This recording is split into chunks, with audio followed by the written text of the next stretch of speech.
confírmala y que sea tu Espíritu Santo el que dirija y me dé la palabra adecuada, la correcta, la precisa, Señor, la que lleva rema y revelación y la que lleva también, Señor, enseñanza para este pueblo que me has dado a pastorear, a nutrirlo. Señor, que la palabra no venga a dar lugar a ninguna acusación, ni que nadie se sienta aludido, sino redargüido y bendecido, Señor.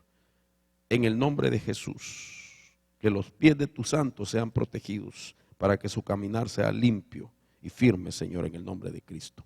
Amén. Puede tomar su asiento, bendito sea Dios. El martes hay reunión juvenil también, así es de que estén ahí presentes los jóvenes. Pues Dios me dio un tema en estos días, el cual he titulado Las acciones del misterio de la iniquidad. Y creo importante explicarle en qué consiste esas acciones. La Biblia nos deja ver de que ya está en acción, dice, ya hay una operación de este tipo de situaciones que Pablo le llama misterio de la iniquidad.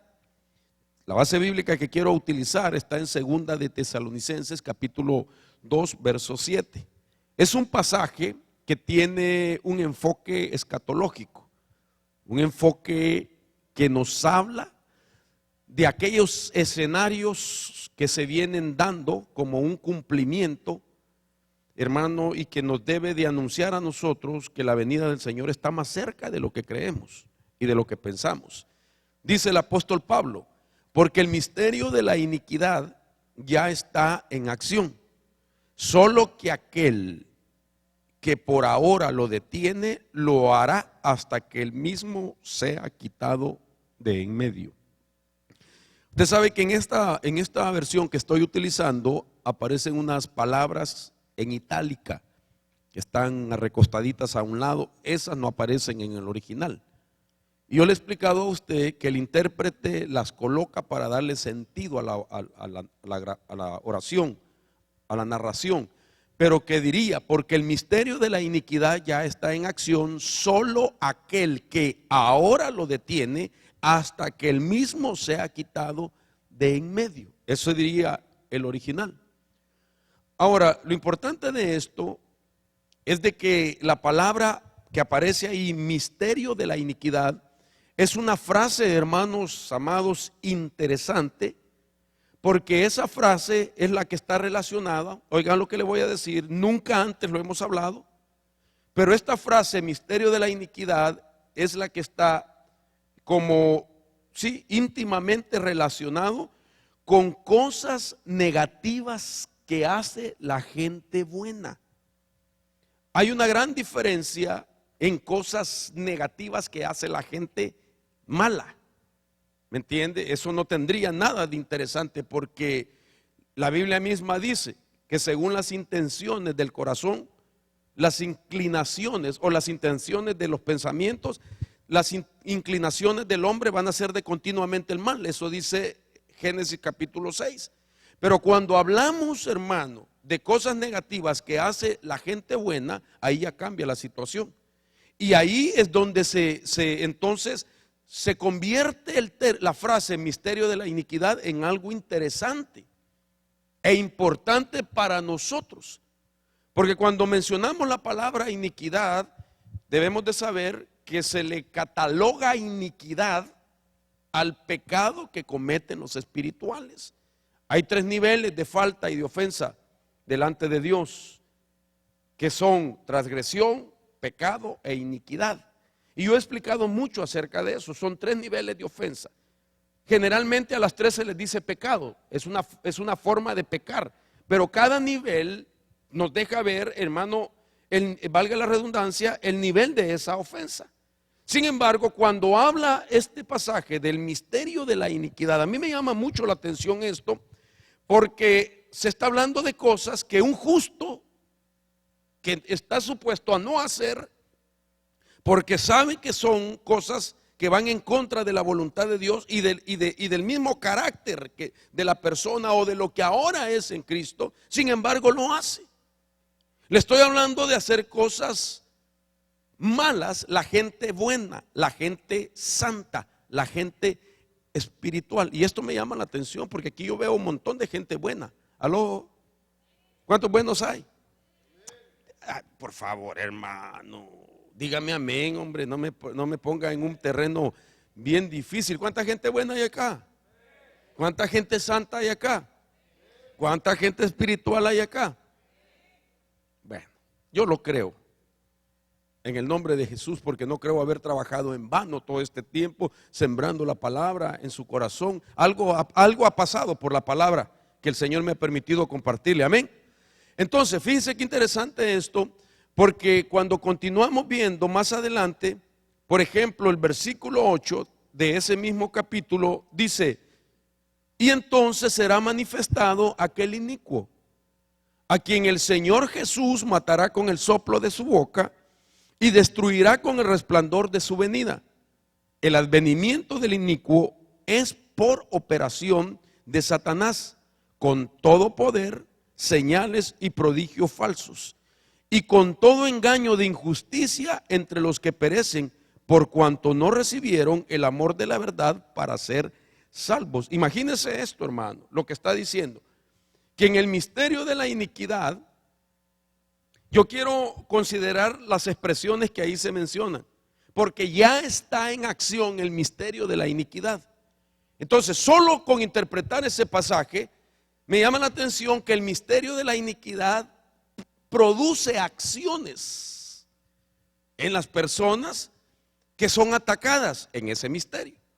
Y como hay una gran diferencia en la palabra misterio desde el punto de vista secular y la palabra misterio desde el punto de vista que el apóstol Pablo menciona, misterio en el mundo secular es algo incomprensible, que no tiene una explicación en el mundo secular. Pero misterio desde el punto de vista bíblico significa, hermano, de que es algo que nosotros tenemos que buscar y que podemos encontrar una respuesta de aquello que está oculto en ese momento. Entonces no cabe duda que la palabra es la que nos ayuda a nosotros a encontrar en qué consiste ese misterio. Entonces, este misterio de la iniquidad es una operación invisible, hermanos. Es una operación de influencia y de presión espiritual sobre hombres y mujeres buenos, santos.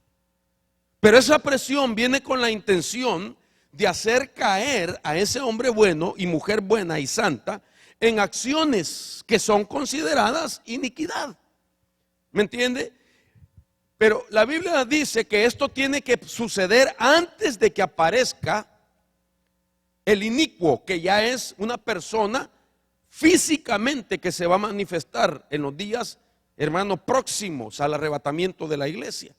Ese inicuo, ese hombre de pecado, ese es el anticristo.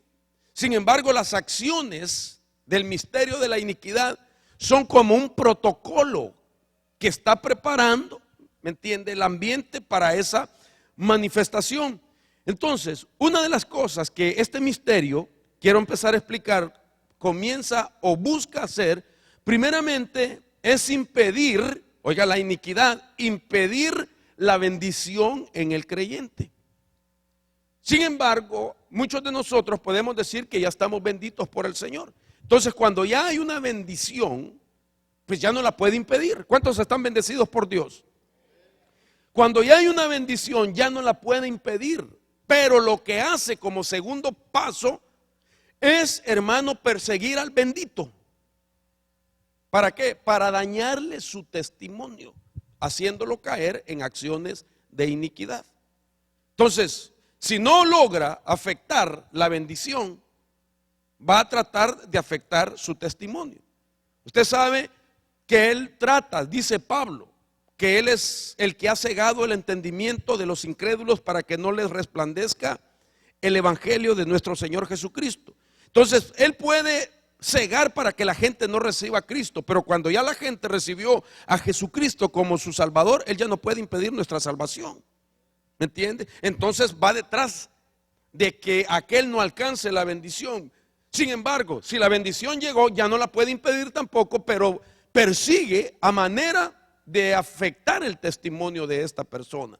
Entonces, esto es bien importante porque eso es lo que él tratará. Dice la Biblia, oiga esto, lo que está trabajando el misterio de la iniquidad. Por ejemplo, segunda de Tesalonicenses, en su capítulo siempre 2, verso 3, voy a citarlo nada más. Dice: nadie os engañe de ninguna manera, porque esto no sucederá sin que venga primero la apostasía y se manifieste el hombre de iniquidad, el hijo de perdición. Dentro del mismo capítulo está todo esto. Ahora, ¿qué es una apostasía? Para que usted entienda el contexto de esto que comencé leyendo, de lo que es el misterio de la iniquidad. Una apostasía es, traducido de otra manera, el divorcio del hombre de Dios, de la mujer de Dios, con las cosas que conciernen a Cristo y a su pacto. Una apostasía es devolverle, como quien dice, la salvación al Señor. Y hay tipos de apostasía, hay niveles de apostasía. Hay apostasía reversible, pero hay apostasías irreversibles. Claro, él busca que sea de carácter irreversible. Entonces, por eso maneja las acciones del misterio de la iniquidad. Porque la intención es que un creyente que está, hermano, como quien dice, a la frontera del retorno de nuestro Señor Jesucristo, pueda experimentar una decepción tan profunda y tan grande que su corazón se endurezca y le regrese la salvación al Señor. Entonces hay tipos de apostasía, pero no vamos a hablar en esto. Solo quiero mencionar esto, porque todos nosotros corremos el peligro por ser creyentes del tiempo final, pero no necesariamente por ser creyentes del tiempo final estemos destinados a sufrir una derrota. Y por eso la importancia de la explicación de la palabra, para saber qué es lo que Dios nos aconseja, para poder resistir toda esa influencia o movimiento de este tiempo. Hay una versión que dice así: no se dejen engañar, porque ese día, oiga, no se dejen engañar, porque ese día no llegará hasta que dos cosas sucedan.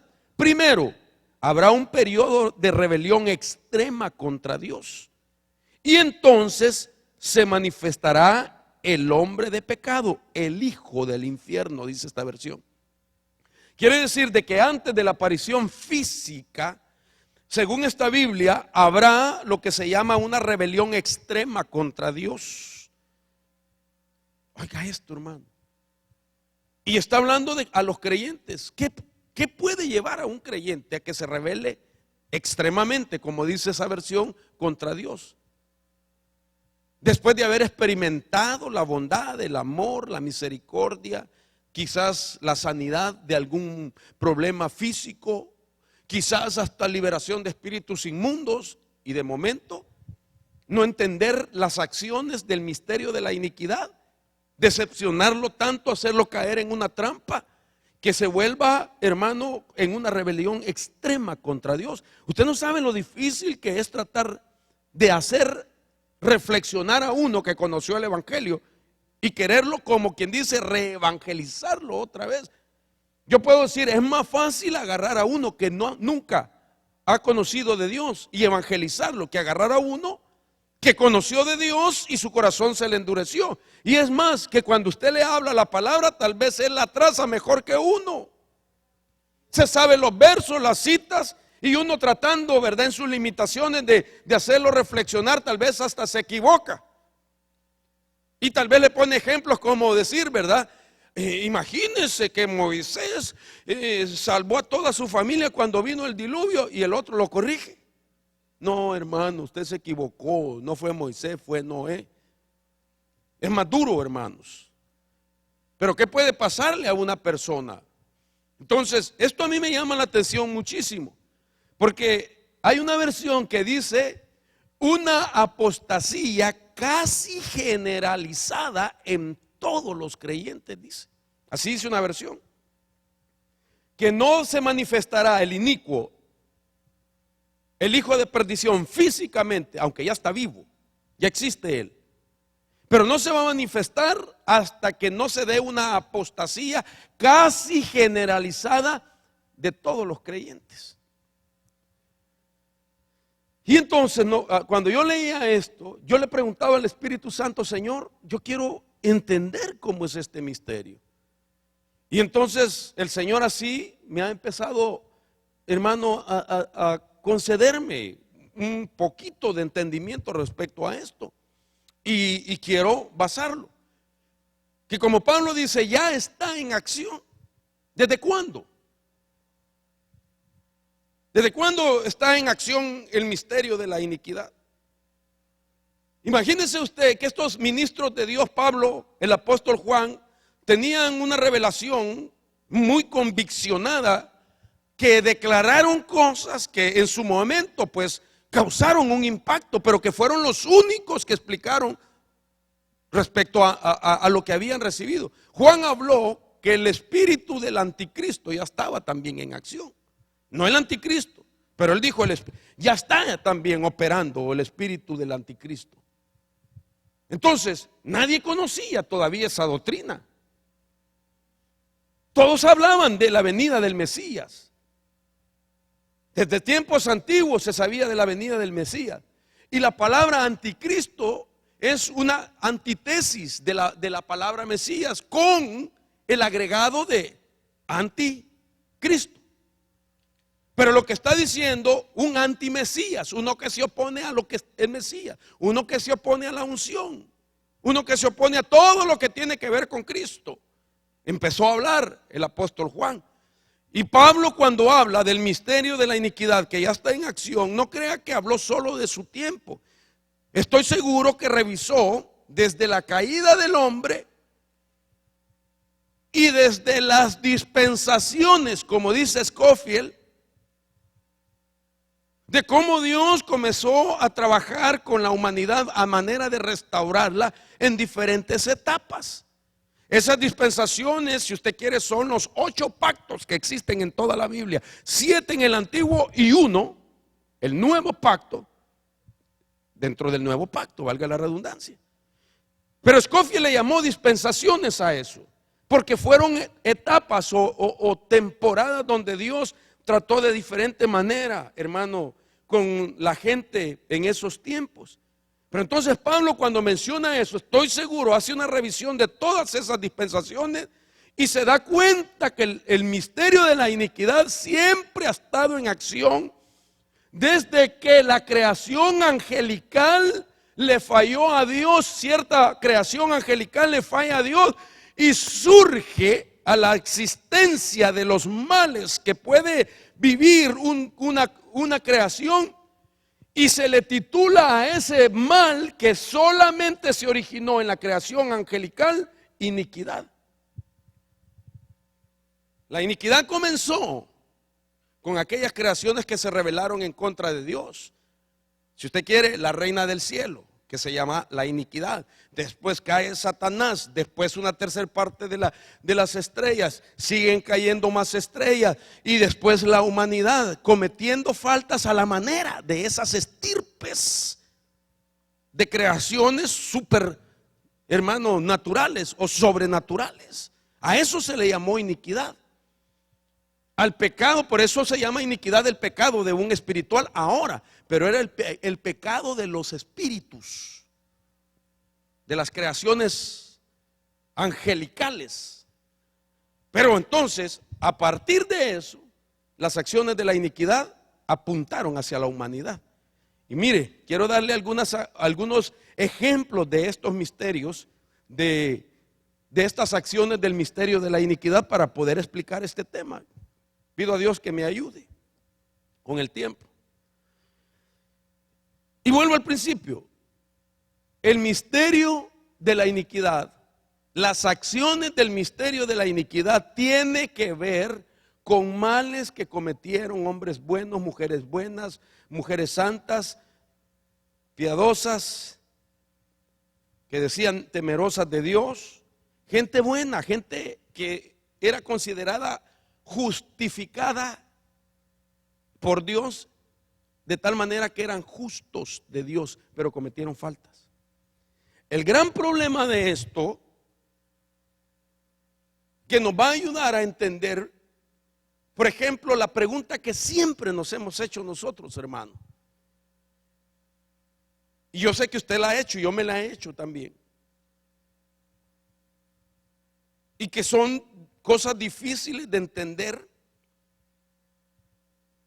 Y nos hemos dicho, ¿cómo es posible que alguien de Dios pueda hacer las cosas que hizo? ¿Usted no se ha preguntado?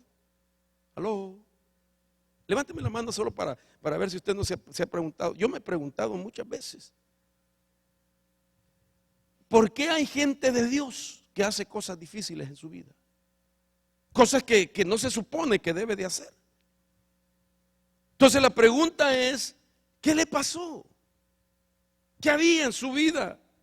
¿Será que un demonio, superdemonio lo atacó? ¿O será que había un alto nivel de carnalidad en su vida? ¿O será que no estaba convertido? ¿Qué pasó? Pues puede pasar todo. Sin embargo, lo impresionante de esto es ver que no somos los únicos que están en ese peligro, hermano. Sino que la Biblia nos deja ver, por lo menos, miren, le voy a poner ejemplos como la vida de Sansón, de Gedeón, de Noé, justos que hicieron lo malo. Y por supuesto, quiero aclarar que no pretenda nadie justificarse con este tema. Nadie. Mi intención es solamente compartirle la revelación de esa palabra, el misterio de la iniquidad y sus acciones. No vaya a decirle a alguien, a su esposa, ¿te diste cuenta que el pastor dijo de que aún ese Sansón, que era bien fuerte? Esto no es beca para pecar. Esto no va a ser, hermano, permiso para pecar y justificarse. No, no, no. Recuerde que puede estar en riesgo ahí el caer en la apostasía irreversible y perderse esa persona. Imagínense cuando empiezo a ver, por ejemplo, la vida de este hombre llamado Sansón. La Biblia dice de que nace predestinado y que había en él un voto de nazareno, es decir, apartado para Dios, para cumplir una misión. Dios se lo da a una mujer que era estéril y sobrenaturalmente esa mujer queda embarazada y Dios da a ese varón.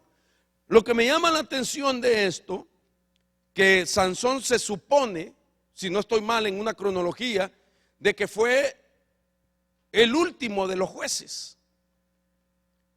Y dice la escritura que este hombre no solamente tenía esa predestinación para juzgar a Israel, sino que tenía poder de Dios para ser un libertador también, casi similar al nivel de Moisés, un libertador.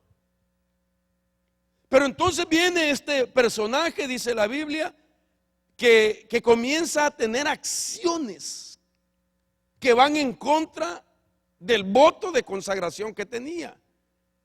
Eso solo puede pasar cuando cae alguien en el misterio de la iniquidad. ¿Cómo explicamos Sansón, hermano?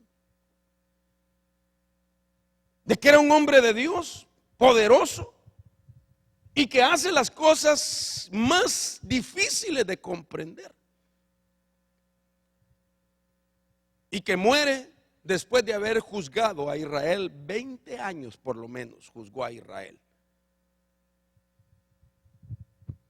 Dice también la escritura de Gedeón, que en un momento determinado está Gedeón como desanimado por ver que los ataques de los amalecitas constantemente, cada vez que había tiempo de cosecha, de levantar la cosecha, los amalecitas llegaban, robaban la cosecha, mataban, y Gedeón empieza a desanimarse.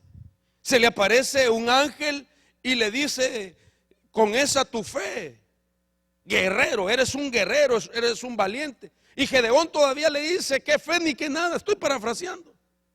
Si cada vez que salimos a recoger la cosecha somos atacados. Pero viene, hermano, y le dan un mensaje de Dios para que este hombre comience a hacer cosas, hermano, de defensor del pueblo de Israel y de delimitar también los poderes de ese ejército pagano y enemigo de Israel que blasfemaba a Dios. Y en un momento determinado, después de aquellas grandes hazañas que glorificaban a Dios, oiga esto, hermano, dice la Escritura que llega un momento a la vida de Gedeón, ahí mismo en Jueces 8:27, dice: Gedeón hizo de ello un efod y colocó en Ofra su ciudad, con el cual todo Israel se prostituyó allí, y este vino a ser la ruina de Gedeón y de su casa. Después Gedeón, de las hazañas que glorificaban a Dios, cayó en idolatría. Un hombre de Dios. Y si vamos más adelante, así rápidamente, Noé. La Biblia dice, hermano, acerca de Noé, que la maldad había subido tanto a la presencia de Dios y que solo Noé, Dios lo había encontrado perfecto entre sus contemporáneos, dice una versión, entre sus generaciones, que quiere decir perfecto en sus genes.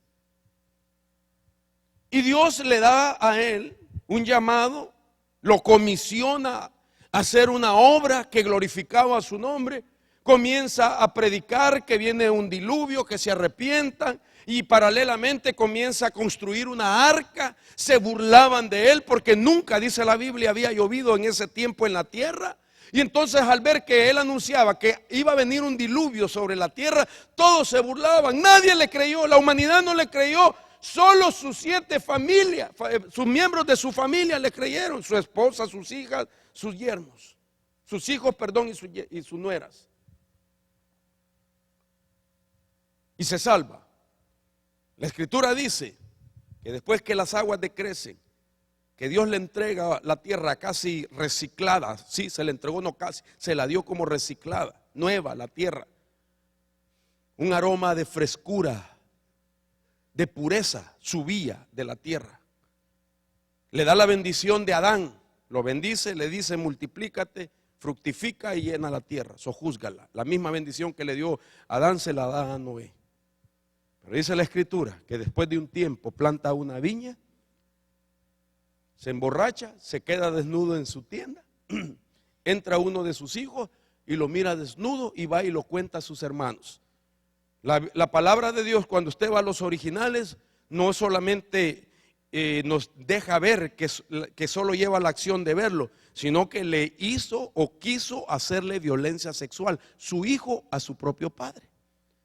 De tal manera que su padre, enardecido, dice la Escritura, maldice su descendencia. No maldice directamente a Can, sino que maldice la descendencia que estaba en sus lomos, y le dice: maldito será Canaán, siervo de siervos será. Maldice la región de Canaán y todos sus habitantes, porque su padre hizo algo que alarmó a su hijo, de tal manera que su hijo cayó en una acción de iniquidad, afectándolo también al propio Noé. Entonces, aquí es donde entra siempre la pregunta, hermano amado: ¿por qué estos hombres de Dios hicieron eso? Porque dice Pablo que ya está en acción el misterio de la iniquidad. Mira entonces este ángulo que estamos examinando acerca del misterio de la iniquidad. Y podría mencionarle otros más rápidamente: Lot, David y Judas. Lot, habitante de Sodoma. Usted conoce la historia, que sus hijas lo emborrachan y tienen intimidad sexual con él, porque dice algunos datos históricos: ellas pensaron que ya no había otro hombre sobre toda la faz de la tierra. No, ellas pensaron que la destrucción no fue solamente en Sodoma y Gomorra, sino que ellas pensaron que la destrucción fue en toda la tierra y que no había ningún otro hombre. Y entonces, para ellas tener descendencia se emborrachan a su padre y quedan embarazadas cometiendo un incesto. Y Lot dice que la razón por qué lo rescataron a él, a Lot, es porque él se abrumaba por la conducta sensual y libertino de los hombres de su tiempo. Eso significa que dice que cuando él miraba aquellas escenas de aquella sociedad tan corrupta, su alma se afligía y que él clamaba a Dios.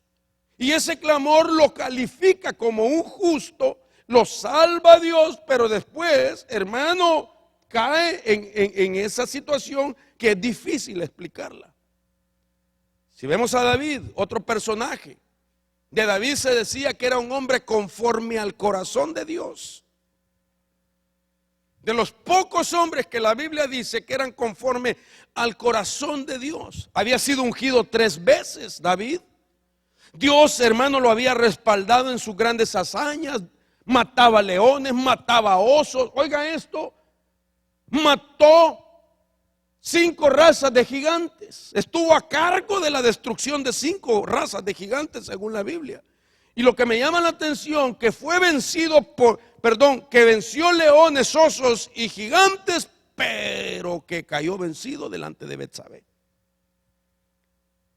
Porque la escritura dice que cierto día él salió a su terraza cuando era el tiempo de que los reyes iban a las batallas, y que vio a una mujer que se estaba bañando y que le pareció de aspecto hermoso para él. Él la mandó a traer y cometió ese pecado. Un hombre conforme al corazón de Dios. Judas, ¿qué puedo decirle de él? Uno de los 12, nombrado apóstol. Uno que recibió el discipulado intensivo de 3 años y medio de parte de nuestro Señor Jesucristo. Vio milagros, vio sanidades, vio liberaciones, conoció los principios del mundo espiritual. Y la escritura dice que además era el tesorero y también considerado hombre de confianza en el discipulado de Cristo. Era uno de los más cercanos. Y usted sabe que entre el círculo es más estrecho, en una organización o en un compañerismo, se llegan a conocer cosas más importantes según es la intimidad de ese círculo. Y entonces este hombre conocía muchas cosas, pero cae en eso. Dice la Biblia, entonces Satanás entró en Judas, llamado Iscariote, que pertenecía al número de los 12, y entregó al Señor Jesús. Entonces, ¿me ayuda usted a explicar esto? ¿Qué explicación podemos darle a esta gente de Dios que cometió las cosas más raras?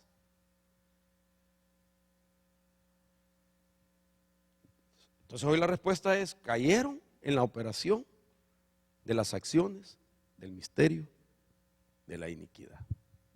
Pablo llamó a esto, y es lo que puede pasarle a una persona. Por ejemplo, el apóstol Pablo dice en Romanos 7:21, así que queriendo yo hacer el bien, hallo la ley de que el mal habita en mí. Porque en el hombre interior me deleito con la ley de Dios. Pero veo otra ley en mis miembros de mi cuerpo que hace guerra contra la ley de mi mente. Oiga esto. Y me hace prisionero de la ley del pecado que está en mis miembros. Miserable de mí, ¿quién me libertará de este cuerpo de muerte? Él está diciendo que hay en lo interior de nosotros hay una parte, como una entidad que se deleita en la ley de Dios. Pero que esa parte de nuestro diseño está en constante guerra con ciertas leyes que operan en la mente y en algunos miembros del cuerpo del ser humano. Entonces yo me voy a enfocar hoy en una ley, por lo menos, y la principal,